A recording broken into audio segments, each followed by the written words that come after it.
हम एक सियासी तंजीम है, सियासी मुकाबले हमने बहुत लड़े हैं, लेकिन आज जैसा मुकाबला मैं पहली बार देख रहा हूं। हमारी लड़ाई अगर सिर्फ बीजेपी, उनकी बी टीम, सी टीम, डी टीम, ई टीम, पता नहीं कितने टीम, अगर हमारी लड़ाई उनके साथ ही सिर्फ होती तो शायद बात कुछ और बनती,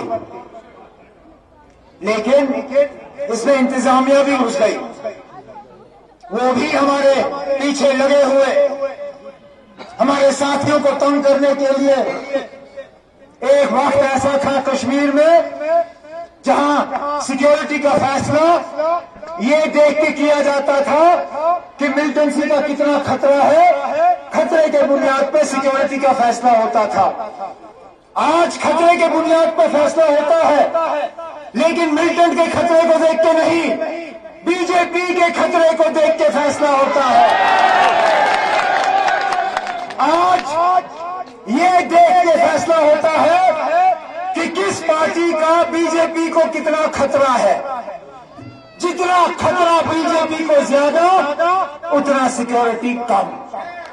इंशाअल्लाह हम इस जम्मू कश्मीर को इस मुसीबत से निकाल के ही रखेंगे,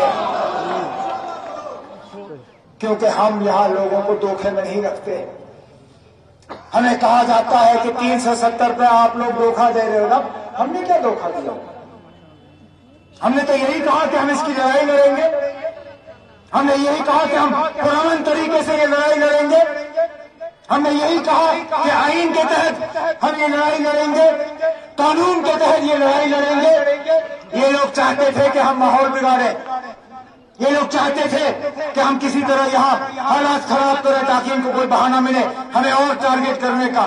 लेकिन हमने कहा नहीं, हम होश खोएंगे नहीं, हम सही तरीके से ये लड़ाई लड़ेंगे और इंशाअल्लाह मेरा दिल ये कहता है कि हम इस लड़ाई में कामयाब होके ही रहेंगे। अल्लाह गवाह है, अल्लाह गवाह है, अगर तंजीम ने एक भी गाड़ी के लिए पैसा दिया हो, यहाँ लोग अगर इस जलसे में आए तो सिर्फ अपने दिल के मोहब्बत से आए। जहां तक मैं जानता हूं फारूक साहब को, वैसे भी उम्र में मुझसे ज्यादा है मेरे वालिद हैं, लेकिन कभी कभी मुझे लगता है कि इनसे ज्यादा बुढ़ापा मुझे है।